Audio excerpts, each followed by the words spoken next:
Olá, massa, paz de Arruxo. Então vamos aqui dar continuidade que a gente está aprendendo, né? Eu vou ler agora aqui sobre os neurônios, né? Porque é bom a gente saber essas coisas, a gente entender sobre o cérebro humano, né?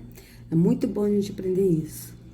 Gente, eu tô amando fazer esses vídeos, viu? Eu tô amando, porque eu tô aprendendo muito mesmo. Então isso é muito importante, a gente poder aprender, né?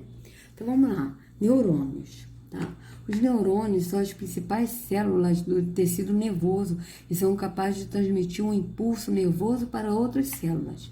O tecido nervoso é formado por dois grupos principais de células. Os neurônios e as células da glia. As células da neuróglia. Os neurônios, também chamados de células nervosas, são os tipos mais conhecidos e possuem como função principal a transmissão do impulso nervoso. Olha, esse é o tecido nervoso, é a célula da glia, tá, amado? Depois vocês leem direitinho que eu vou botar tudo isso aqui e a gente vai lendo pra gente aprender mais, tá? Porque eu não vou ler isso tudo não, porque senão vai dar umas 300 partes esse trabalho da bioenergética. Então aqui, ó. Os neurônios são formados por prolongamentos em um corpo celular. Conhecido também como pericárdio, é no corpo celular que estão localizadas as informações genéticas em um grande núcleo e de onde partem os prolongamentos. No sistema nervoso central, SNC, essa parte do neurônio é localizada na substância cinzenta, enquanto no sistema nervoso periférico, SNP, está localizado nos gânglios e nos órgãos dos sentidos. Os prolongamentos podem ser de dois tipos, dendritos e o axônio. Os dendritos são prolongamentos mais curtos, quando comparados ao axônio, e apresentam-se bastante ramificados e numerosos. Eles estão relacionados com a função de receber estímulos, terminação aferente. Já os axônios normalmente são únicos, com ramificações, geralmente em sua extremidade. Esse prolongamento pode atingir até 1 metro de comprimento e está relacionado com a transmissão do impulso nervoso, prolongamento eferente.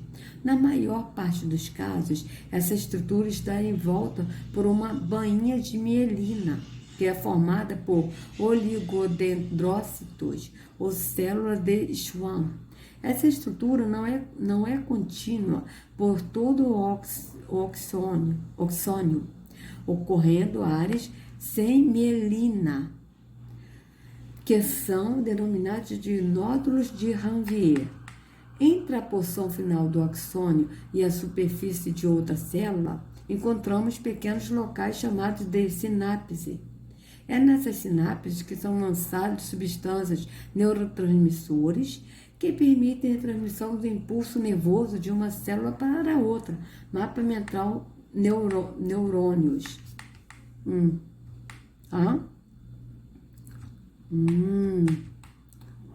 Ó.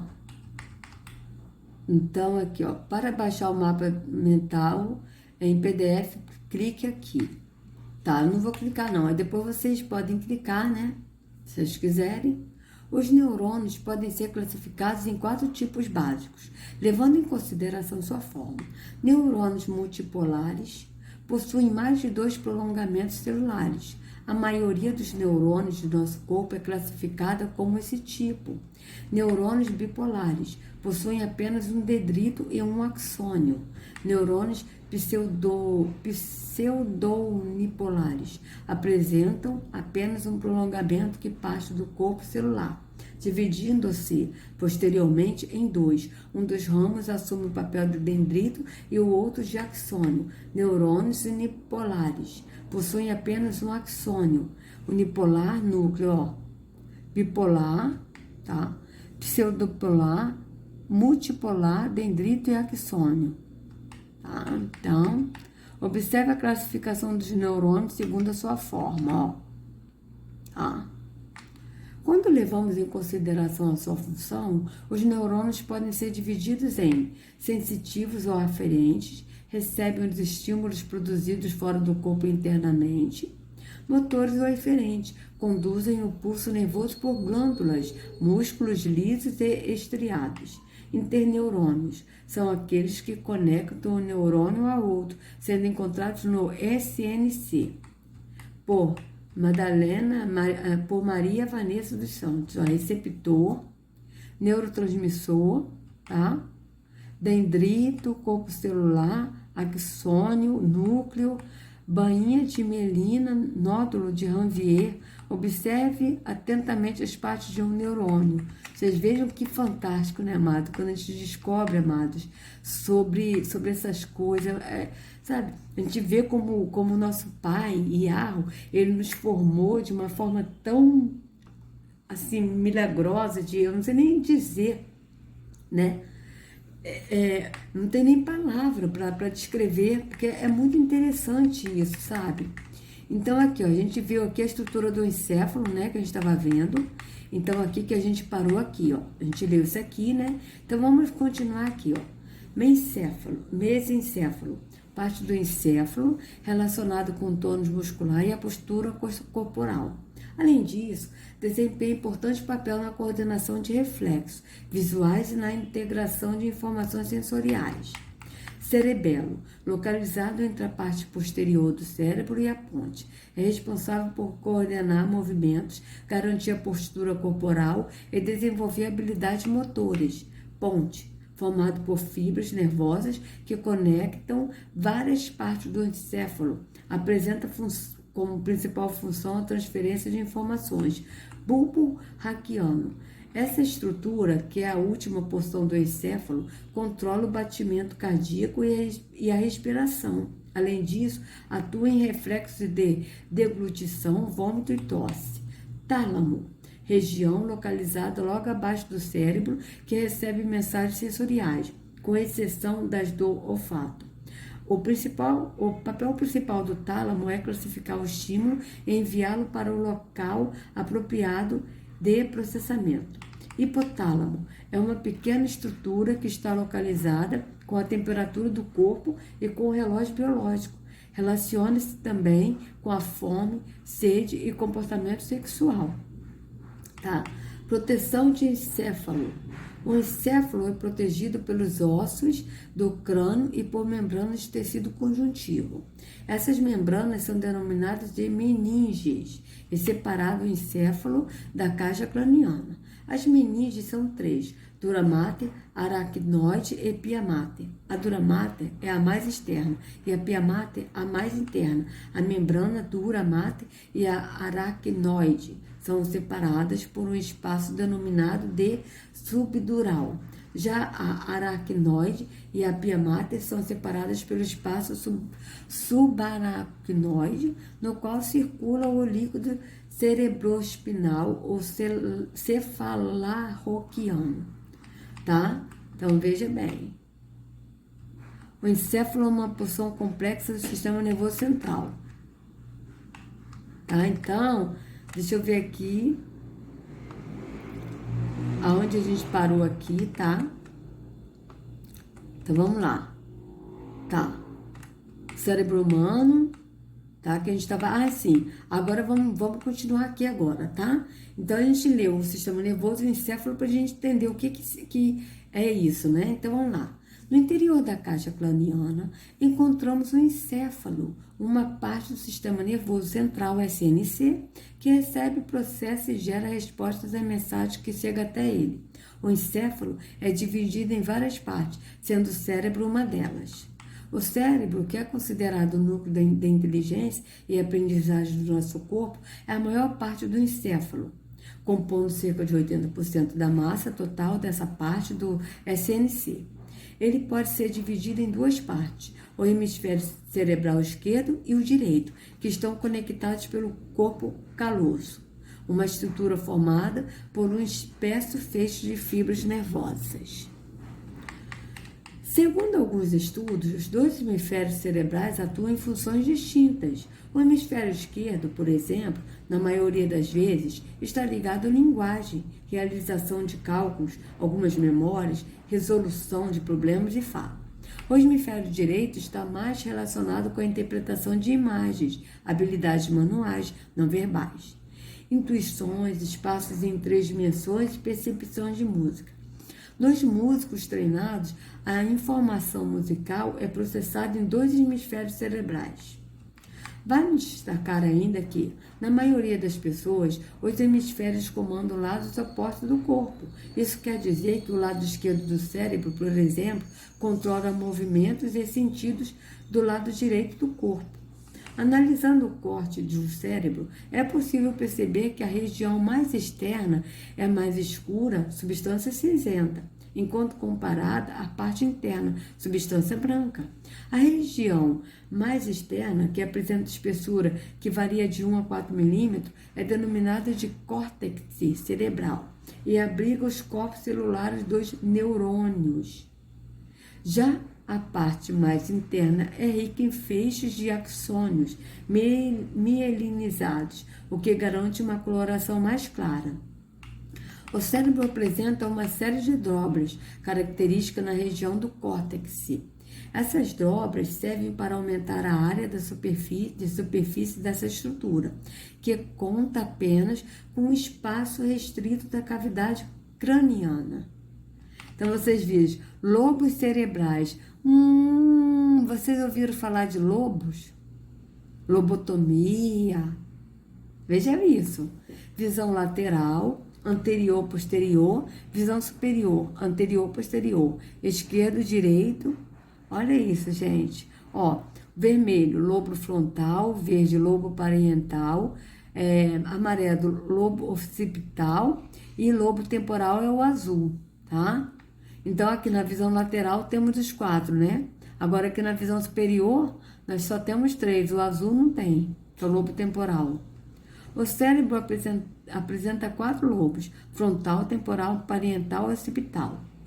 Podemos dividir os hemisférios cerebrais em 4 lobos, que recebem o nome de acordo com o osso do crânio situado acima dele. Lobo frontal, relacionados com trabalho criativo, raciocínio, personalidade, tomada de decisões, movimentação dos músculos esqueléticos, entre outras funções. Lobo temporal atua principalmente na comunicação, relacionando-se com a fala, audição e até mesmo a escrita. Lobo parietal, relacionado, entre outras funções, com a percepção de dor, frio, calor e toques. Lobo occipital possui relação com o processamento das informações visuais. Fatos interessantes.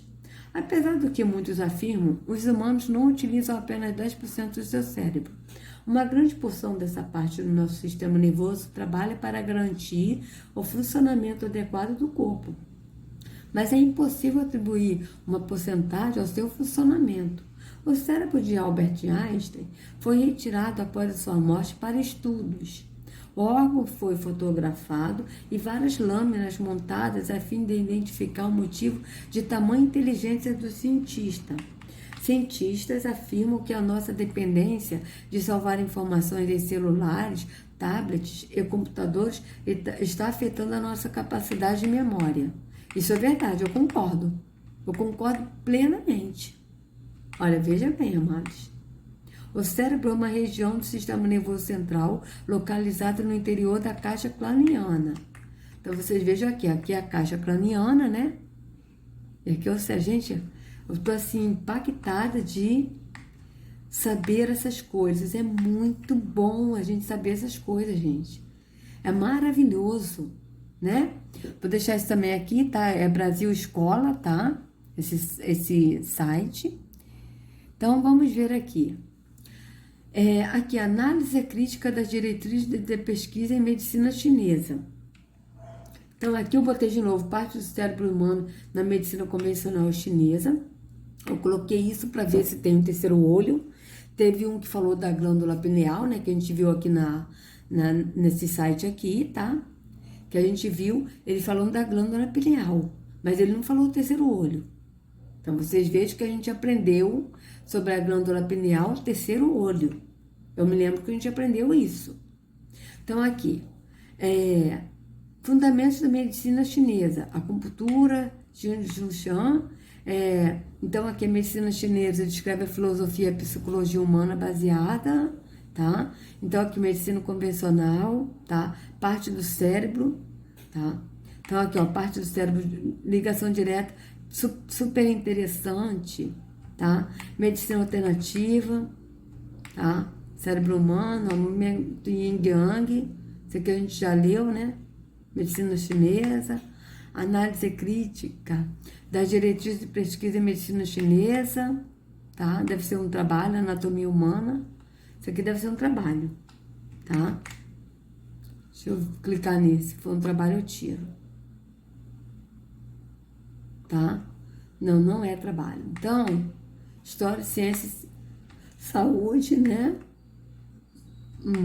Análise crítica das diretrizes de pesquisa em medicina chinesa. Tá? Bastante coisa. Trabalho sim. Trabalho. Tá? Então, vou tirar aqui. Eu não vou ler trabalho não, tá, amados? Os grandes benefícios das alternativas, das medicina alternativa, medicina tradicional chinesa. Então, aqui, ó, os efeitos da acupuntura, o tratamento da cranioptura, aplicado em... Então, vocês vejam, ó, biocursos, ó, medicina tradicional, terceira parte envolve medicina tradicional chinesa. Então, a gente está vendo aqui tudo medicina tradicional chinesa. A gente não está vendo nada aqui de medicina convencional aqui do Brasil, tudo medicina tradicional chinesa, tá? Então, aqui ligação direta, eu vou ver esse aqui, vou clicar nesse aqui para ver, tá? Conforme for. Tá. Então, vamos lá, ligação direta. Eu vou ler esse aqui pra gente e depois a gente vai ver sobre a epífise neural, tá? O que é isso? A gente já viu das partes do corpo, mas do cérebro, mas na parte do cérebro já não mostra a glândula pineal, né? Mas ele falou da glândula pineal, mas mostrou parte do cérebro, mas não mostrou a parte da glândula pineal, né? Então, vamos ler esse aqui. Saúde, ligação direta. Prepare-se para comprar os seus... não. Denis Russo Burgirman, pesquisador esperto lateral. Peraí.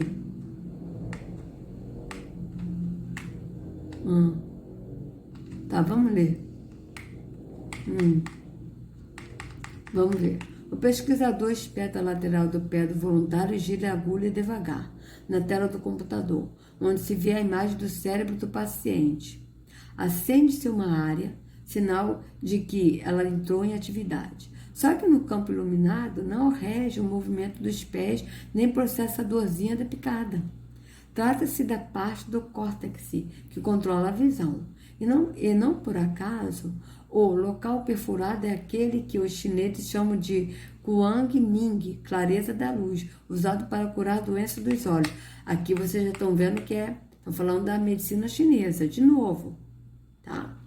Foi assim que o físico Zhang He-Cho, da Universidade da Califórnia, comprovou que certos pontos na pele estão de fato ligados a órgãos internos, como se sabe, na Oriente há 5 milênios. A pesquisa realizada em 1998 pela equipe do coreano Cho é uma notícia aguardada há décadas. Pelo menos 1 bilhão de cidadãos dentro e fora da China já recorrem à acupuntura e outro tanto certamente só não o faz porque duvida de sua confiabilidade. Agora, antigos e novos usuários poderão submeter-se a beliscadas com tranquilidade. A ciência chegou pela primeira vez a conclusões seguras a respeito do assunto.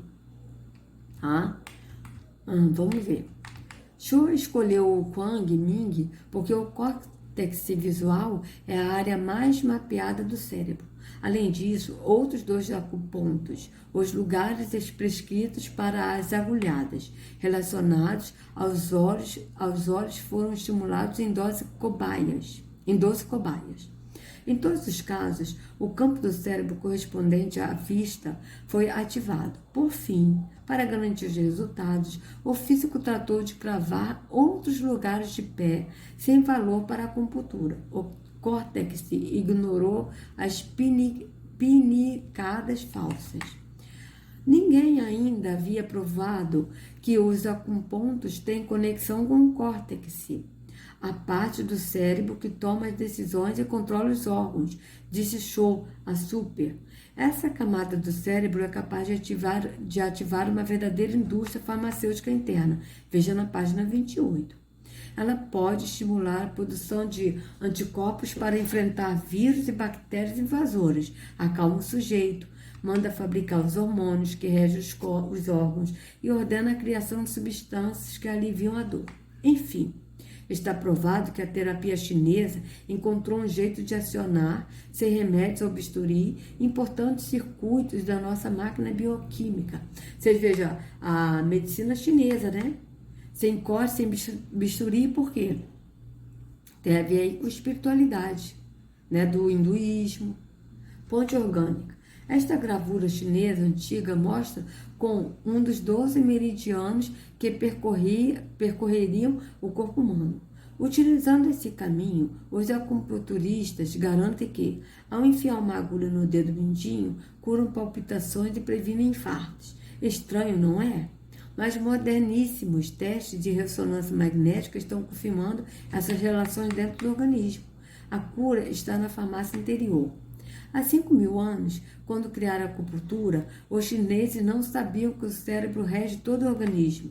O sistema que inventaram pressupunha a existência de 12 meridianos, canais de energia que conectariam os órgãos, sob os quais se localizam 1.500 acupontos. A tradição diz que, com as agulhas, podemos reorganizar a energia que circula nesses canais, diz o chinês Zhou Jia, acupunturista em São Paulo.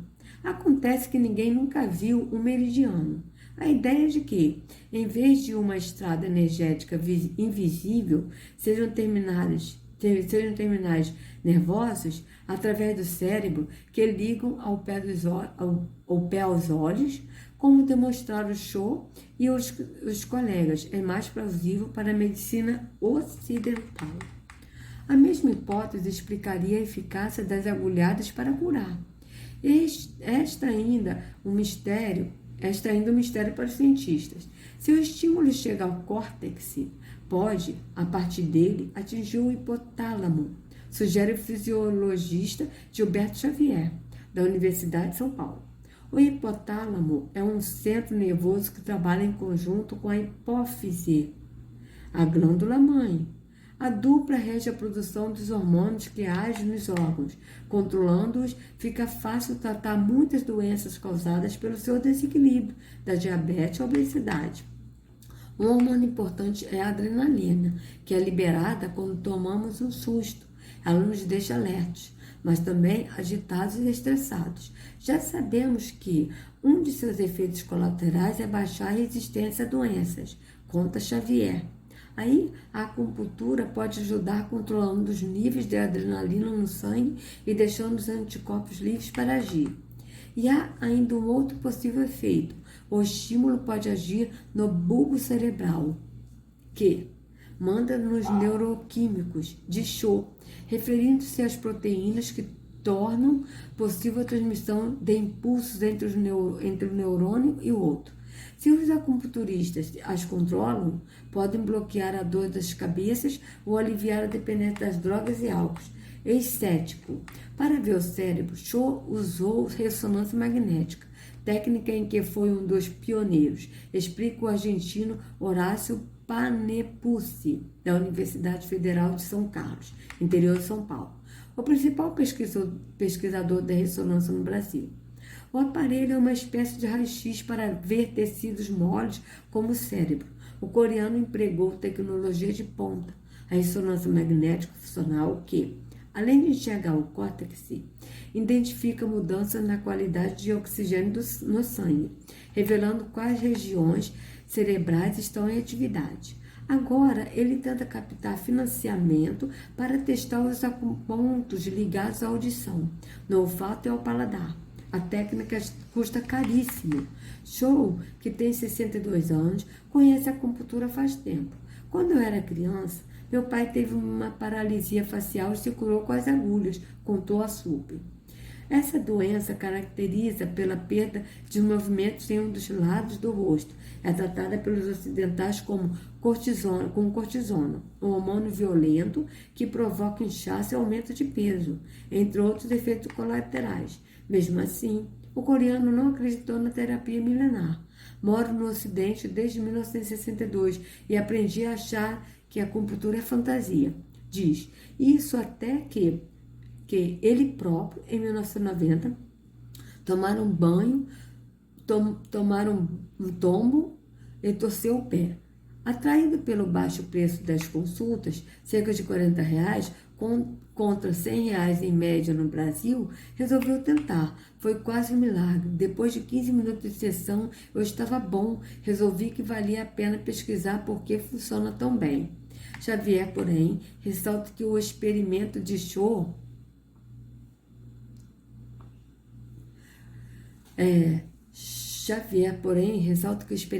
Shaw é animador, mas limitado.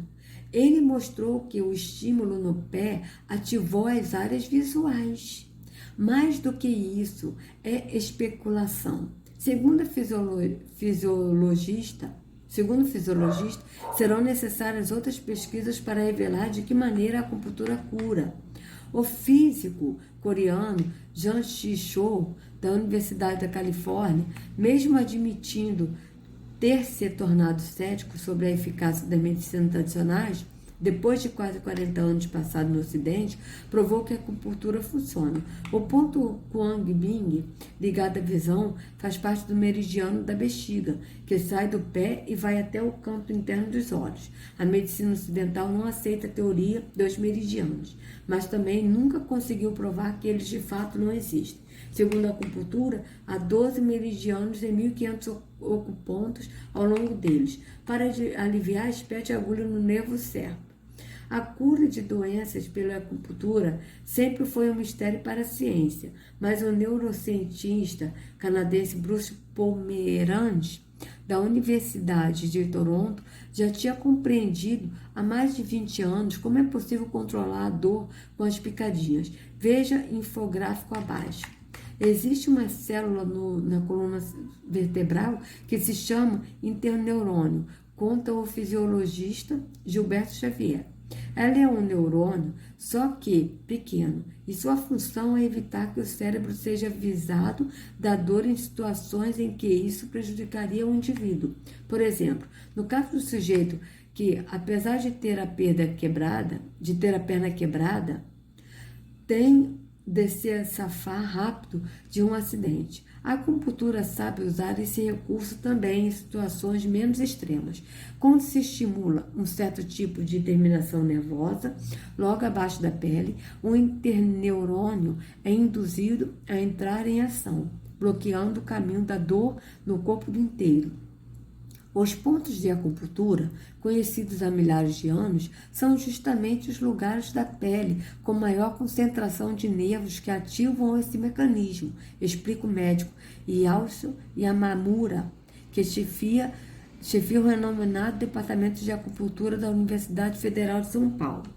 Isso justifica o sucesso da terapia no tratamento de dores, mas até o trabalho de Shaw também, ninguém sabia sugerir como ela age em órgãos específicos e faz o paciente sarar de doenças. Eficiência indiscutível. No início de 1997, os Institutos Nacionais de Saúde dos Estados Unidos organizaram uma reunião para avaliar a eficácia das aplicações. A conclusão foi que elas realmente funcionam, disse a super. O médico David Ramsay, reitor da Universidade de Maryland, nos Estados Unidos, e presidente do encontro, Ramsay acha que há evidências fortíssimas de que as agulhas melhoram dores de cabeça, de dentes, de colunas e cólicas menstruais, tudo previsto pela teoria dos interneurônios.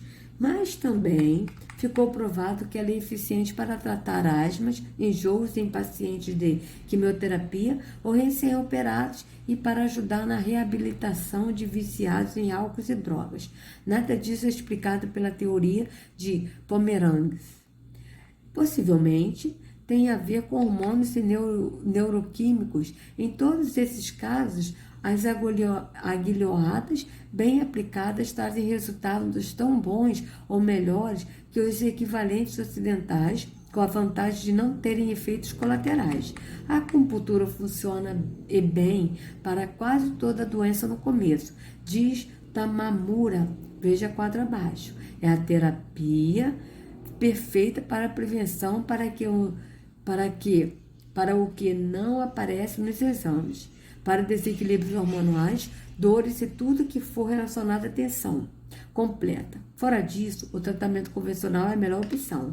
Mesmo sem entender seu funcionamento, a Organização Mundial da Saúde, OMS, recomenda a terapia aos países membros. 2.500 acupontos espalhados pelo corpo, a OMS comprova a eficácia de 360.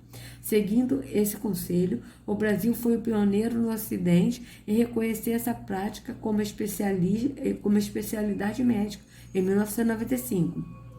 Já somos mais de 5.000 médicos que usam acupuntura no Brasil, sem contar os 20.000 não médicos habilitados para executar as aplicações, como é o caso do meu marido. Ele está entre os 20.000 não médicos, que ele não é médico, mas ele é acupunturista e fisioterapeuta, né? Diz Yamamura. Mas essa daí eu vou falar com ele sobre isso para ver se ele sabia desse negócio aí da acupuntura também, né? Que eu não sei se ele sabe disso. Em setembro passado, o Conselho Federal de Medicina proibiu todas as práticas de medicina alternativa que não tivessem sido suficientemente comprovadas. A acupuntura, assim como a homeopatia, foi uma das únicas poupadas. Certo? Só que agora o meu marido parou também com essa atividade da acupuntura, porque eles agora aqui estão querendo proibir os acupunturistas que não sejam médicos formados nessa área, de atuar, né, nessa área, tá? Então, por isso que ele também não está exercendo essa profissão, tá? Ele só está com a fisioterapia. Então, vocês vejam bem. Ou seja, a ciência já sabia há muito tempo que as agulhadas fazem bem, mas só agora começa a entender por quê. Gengiu, o ideograma chinês para a acupuntura, representa não só as agulhas, mas também a erva que, tradicionalmente, era queimada durante as sessões de terapia. Uma ilustração do meridiano da bexiga, onde são tratadas doenças dos olhos, ouvidos e nariz.